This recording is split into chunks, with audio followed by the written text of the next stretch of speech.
Spider-Man is one of the most popular characters in Marvel Comics. In 2011, Marvel made the biggest decision to kill him. First thing, this is the Ultimate Spider-Man. The Ultimate Universe was different from the 616 Earth. So let's get into the death of Spider-Man. Spider-Man has his life sorted. He got back together with MJ, his arch enemy Norman Osborn was in SHIELD custody, so everything was great. Unfortunately, Norman Osborn escaped from custody and again became the villain known as the Green Goblin. The Ultimate Green Goblin isn't a guy in a suit, but a terrifying monster that breathes fire. I gotta admit, I do actually prefer this Goblin version and would love to see it in a film. Goblin has also brought the villains Vulture, Kraven, Electro, Otto Octavius and Sandman with him on his plan. And what is his plan? His plan is to kill Spider-Man. Otto refuses because he doesn't want to kill Spider-Man, and in return, Goblin kills Otto for refusing him. Meanwhile, Spider-Man has found out that the villains escape, and he knows where they'll go because Goblin knows that Peter Parker is Spider-Man. Spider-Man swings home and he tells Gwen and Aunt May to leave, and he sets out to find Norman.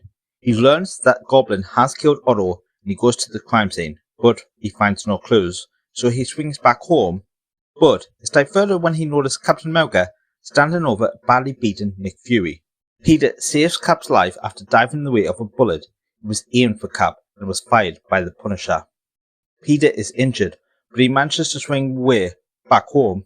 He covers his wound with a weapon. Spider-Man arrives home and the villains spot him unmasked. The Human Torch and Iceman were already there by the time Spidey arrived, but they were out cold. Green Goblin stood there, ready to finish his rival this time. Spider-Man thinks quick and decides to take out the other villains first. They attack him, injuring Peter more, and he manages to take out Vulture. Meanwhile, a crowd of his neighbours have formed and are now filming it on their phones. But of course they are. And they manage to get a film of Spider-Man unmasked. They know he is Peter Parker. Peter asks them to ring emergency services, and one of the neighbours rings Aunt May and tells her that her nephew is Spider-Man. Aunt May goes back home. When she returns, she knows Electro is about to deliver the killer blow to Spider-Man, and without hesitation, she shoots Electro with a revolver. Falls and electrocutes Sandman and Kraven, knocking them out as well.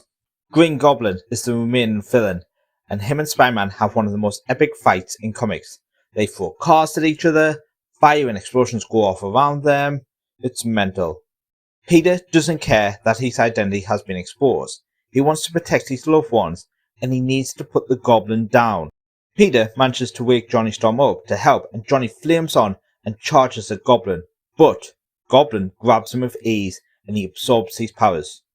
Johnny is out cold, and Goblin is more powerful. Peter uses a nearby fire hydrant to short out Norman's new powers. MJ hits Goblin in the back with a truck that she had stolen, and her and Peter embrace for the final time. Peter uses another truck to beat Goblin down. It explodes.